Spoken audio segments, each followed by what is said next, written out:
Welcome into the ArtGibbs Sports Business Podcast. Thank you so much for joining us. And today we're going to talk a little bit about the NASCAR TV deals, how they're distributed. The money is distributed differently than many other major sports. So we'll get into that here in this episode.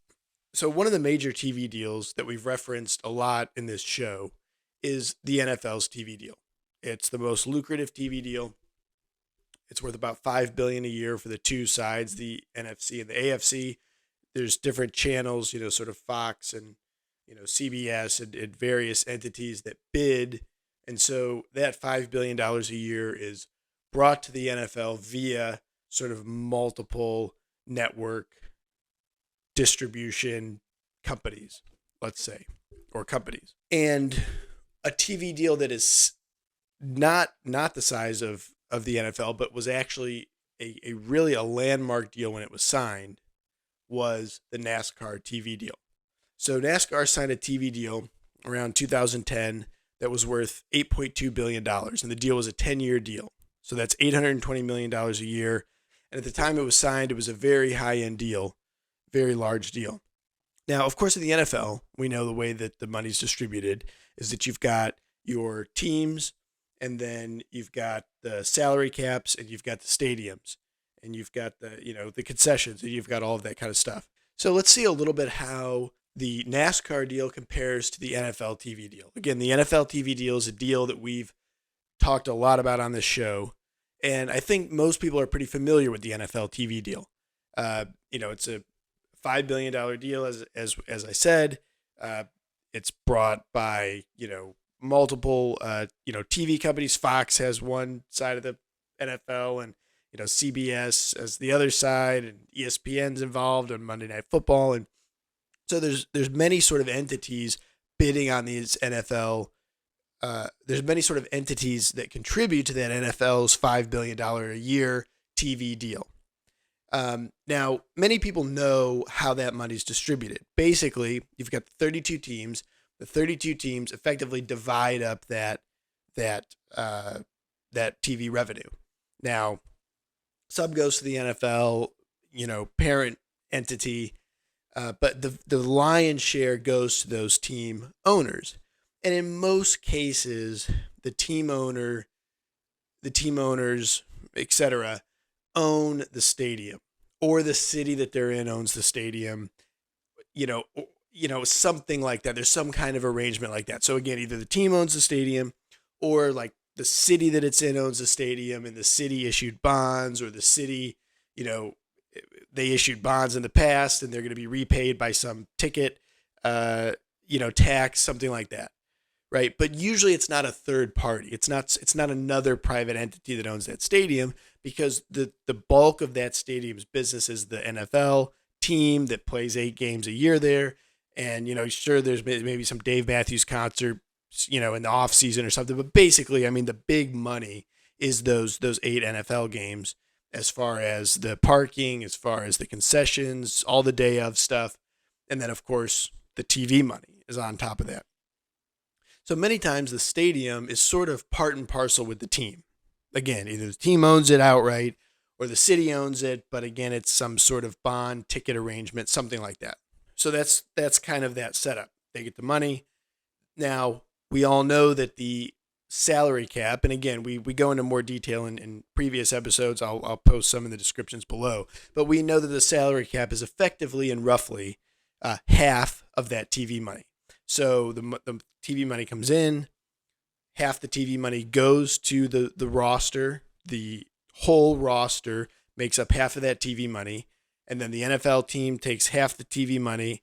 And then they've got all of the expenses with running an NFL team taken out of that half of the TV money, plus, so there's sort of an equation, right? You've got the day of, depending on how the team's set up, you've got the day of game day revenue that comes in. You've got half the TV revenue that comes in. You've got all the expenses that go out. And then separately, you've got the other half of the TV revenue covers your, major high labor costs, which are your players. But of course, the coaches come out of the other half of the TV money that the owners get. Any of the staff, insurance, all of that kind of stuff. comes out of that other side. But then, of course, that's offset by the game day. So again, just real quick, you've got all the money coming in from TV. Half goes to the players, half goes to the team. Then the team gets game day revenue, and then they have their expenses against that. That's basically the setup in that case. Now, how is NASCAR set up? NASCAR is a little different. So in NASCAR, the stadium owners actually get the lion's share of the TV money. There's 32 races basically in NASCAR. It could be up or down a little bit, but just to kind of keep this comparison with the NFL, working, right? The NFL's got 32 teams. NASCAR has roughly 32 races, say, that take place in different stadiums. Now, not every race is in a unique stadium, but a way to think about it is that you've got these stadiums, a little bit under 32 stadiums, but you've got these different arenas. So you've got Daytona Motor Speedway, you've got Dover, you've got Charlotte, you've got Bristol, you've got all of these different places. And these are kind of like your teams, right? Very similar in number to the NFL, 30-ish in the NFL, 30-ish in the NASCAR. And then in NASCAR, so you've got these stadiums, you've got NASCAR, the entity over the top, and then you've got the team owners and the drivers and all of that kind of stuff. So how is NASCAR divided up, compared to the NFL, right? So NASCAR, that we have this money coming in, this roughly $820 million a year. NASCAR gets 10% of that, like NASCAR, i.e., equivalent to the NFL, the sort of overarching body, the governing body, licensing body, all of that kind of stuff. They negotiate the TV deals. They get 10%. 65% goes to the stadium owners. Now, it's not divided evenly like one race, one payment. For instance, the Daytona Motor Speedway will get more for Daytona. That's the biggest race. They'll get more. Dover Motor Speedway, or Dover Motorsports, which owns Nashville, and the Dover Motor Speedway, we went into that again in greater detail in a previous episode. So, but they get, previous to this year, they had 2 races in Dover, 2 race weekends. And for instance, last year, you can see in their filings, they got $35 million from NASCAR. So Dover got the $35 million. Again, they're one of the smaller stadium owners. They only own those 2 right now. And, there's basically all of the other stadiums are roughly divided between 2 other larger companies. So those stadium owners, Dover, and then these 2 other larger stadium companies, they get 65% of the TV revenue.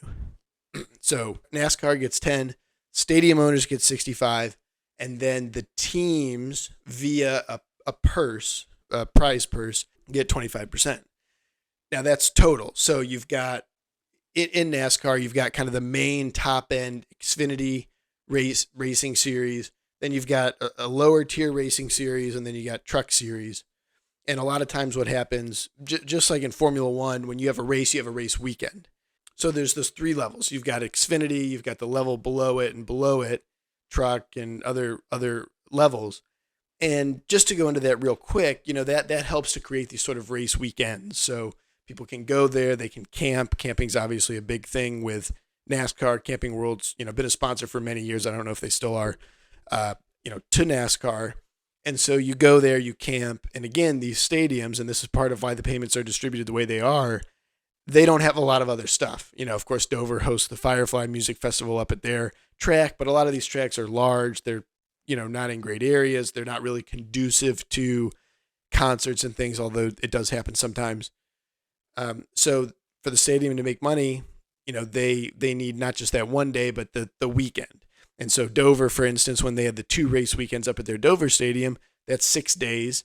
Now, only 2 of those days are Xfinity Cup, but that's 6 days, which has some comparability to 8 days for an NFL team. It gives the stadium some revenue there.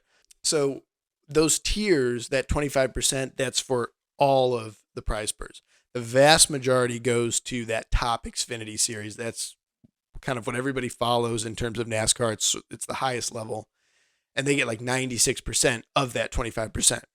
And then a few percent goes to the series below it, which is not a big deal. Where there's been some issues is the truck series gets like 0.5%. I think they've bumped that up to like 1% of the 25%. goes as a prize pot to the Truck Series. Now, again, Xfinity, the series below Xfinity, it's not really an issue because a lot of the same teams compete in the Xfinity, and then the same teams compete in that second tier.